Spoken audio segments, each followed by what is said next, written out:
Another overtime win for the Boston Bruins, getting the job done at Madison Square Garden, facing the New York Rangers. Mariah, Janos, and Evan Marinofsky here. Evan, a slow start, but a fast finish in overtime. This is kind of the story of the entire season thus far, though, really. It is. I tweeted out that if they wanted any chance to win in the third period, they had to go down a goal or three. Now they didn't. They kept things tied. Rask thought Thank that they God. were down a goal at the end, which we might get into in a bit. But no, they are a very, very, very good third period team. The first period was nothing. It was boring, and that's sort of been the story for the past bunch of games. Is the first period's never anything. You might as well just miss the first period.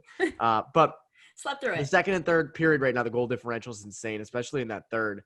Mm-hmm. They're playing amazing right now in that third period. They're just getting the job done. They're just getting the job done. And I think that's a testament to sort of the will of the team. And I mentioned this on Bruins Beat an episode or two ago. They look like they're a team on a mission. Yeah. To win, to gut these games out. Marchand even said after the game, quote, "We didn't play very well tonight." They didn't. They really didn't. They were not that great. Again, they were good in the third period, but for the full 60, they were not that great. And to be able to pull one out like this against the Rangers in Madison Square Garden after that break, of games, not against the Sabres, that's pretty big. That's pretty big. This team has a real will to them. They really do, and it's funny, and I don't know how much they listen to the outside. Not many athletes do, but at the same time, it's got to bug you when, heading into the season, people say Boston's, championship period has come to a close. I'm talking about the Bruins, not just in general, but the window is closing. Guys are aging out. This season's not going to be great. It's a tough Eastern division. I was saying it's a tough Eastern division. I don't know how well they're going to handle it, and they have been super surprising so far. I mean, while they didn't play their best, there were some major participants in that secondary scoring. We got Chris Wagner, we got Anders Bjork on the board. What were your thoughts on them tonight? They were great, and again, we went over this before in a previous game. I think it was maybe the Flyers or the Capitals. All these comebacks blend together. Mm-hmm. The secondary scoring carried them through this. I mean, Chris Wagner gets a shorthanded goal. Anders Bjork gets a really nice goal from Jake DeBrusk. That third line, Coyle, DeBrusk, and Bjork, was their best line tonight by far. They outchanced opponents 15-8 at 5-on-5. They were their best line. That was just, they needed that. All three of those guys needed a night like this where, really DeBrusk gets his first game back after a while. He jumps in the scoring. He basically scores a goal. Yeah. Just hops back off the line. But he gets that big assist. Charlie Coyle was huge on the forecheck. Great at, obviously, puck possession and stuff. He was setting up chances. And Anders Bjork finished one. That line was their best line tonight.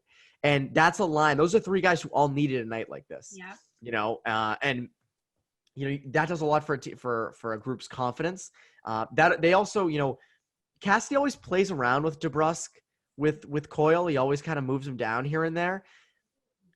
If they go to the Cup, Jake DeBrusk would be a very, very good third line left winger. I mean, again, we always say this. The reason Coyle does so well oftentimes is because he gets those mismatches, especially in the playoffs. You're going against other teams' third or fourth lines, and you're not really a third line center. You're more of a second line center, and you're going against other teams' third or fourth lines, mostly fourth lines, and you're getting the great matchup. A guy like DeBrusk would really benefit from just being a part of a mismatch when it comes to line matchups. So that might be a fit. Now, who knows? Next game, Cassidy could throw DeBrusk back up with Krejci, put Ritchie back down, put Smith back down. But right now, DeBrusk on that left side after one game, looks pretty good. I don't think there's a reason to divert from these lines yet. If you want to try to jumpstart Krejci, go for it. But again, we've seen DeBrusk with Krejci this year. It hasn't been that great. I say stick with what works when it comes to next game. Yeah, absolutely. But I mean, we've talked about this before, that their depth is such a good problem to have. It's nice that they're able to play around with these combinations and see what works, and they can still pull off wins while doing it. Now, the guy I want to talk about is Tuukka Rask, because he was unbelievable tonight, had some incredible saves. The last minute or so, I mean, questionable. He was confused, but an overall good performance. I get confused. I mean, it's all right. It happens. Oh, yes. happens to the best of us. He was money tonight. He was probably their best player. Yeah. I just tweeted actually recently, if what Bruins Twitter would have been like had Rask let in a goal in that final minute when he skated to the bench. Oh, Like just God. hell would have broken loose. Just insanity. But didn't happen. He played an amazing game, had some massive saves. He robbed Mika Zibanejad many, many times. Mika Zibanejad cannot be feeling too great. There was even a shot of Zibanejad kind of going by Rask, kind of going, dude, like, let one in on me, please. And them having a laugh. But he was the most important player tonight. He, and Marchand even said after the game, the way he played, he gets a free pass, obviously, on that ride to the bench. But he kept them in that game. He really did. So a guy like Rask, again, I mentioned this on Bruins Beat a few weeks ago, kind of being worried that he was still injured from that play against Philly at home.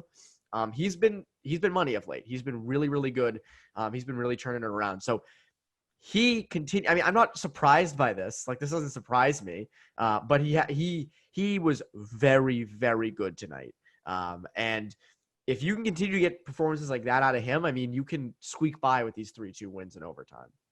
Now, I don't want to jinx it too early. It's a long season. I mean, it's a shorter season comparably. But, I mean, going forward, the Bruins have played just about all of their opponents. Sabres still waiting on that one.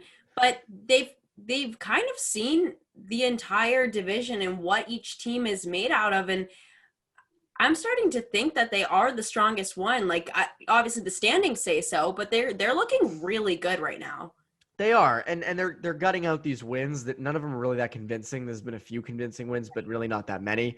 I'm still not convinced that they're number one. I think the Flyers have a lot to give. I know defensively they have some issues, but they still have a lot there in Philly.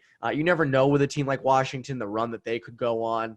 The Islanders were a sleeper team to sort of push up through the standings. The Penguins, I don't see that are that good. Like, I don't think the Penguins are any threat. So, to me, it really is between the Caps, the Bruins, and the Flyers still. I'm not fully convinced yet that the Bruins are going to be the first place team because, again, these comeback wins or these, late, edging outs are fun and they're great, but they're not always sustainable.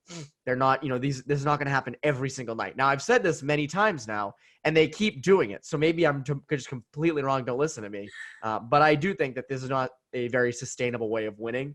Again, they didn't have any comebacks tonight. Well, I guess they did. They're down 1-0, but we're not going to really count that. But I do think that that there's a good I need to see a little bit more. I think, I'm not ready to crown them number one in the East yet. I really do want to see more of what they have, more consistency throughout the lineup.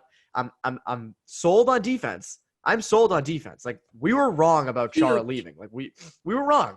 We were wrong. They've shown enough of a sample size that they're legit on D. In net, I'm not worried. It's up front. What happens on the right side of Krejci, what happens on the right side of Coyle, what happens on the left side of Krejci, what happens on the left side of Coyle. When those can be kind of folded out a little bit, when we see more of what those guys got, more DeBrusk, more maybe Kasha, more Richie doing stuff at 5-on-5, then I'll be ready to crown them number one. I'm not ready yet. I'm not ready to crown them number one yet.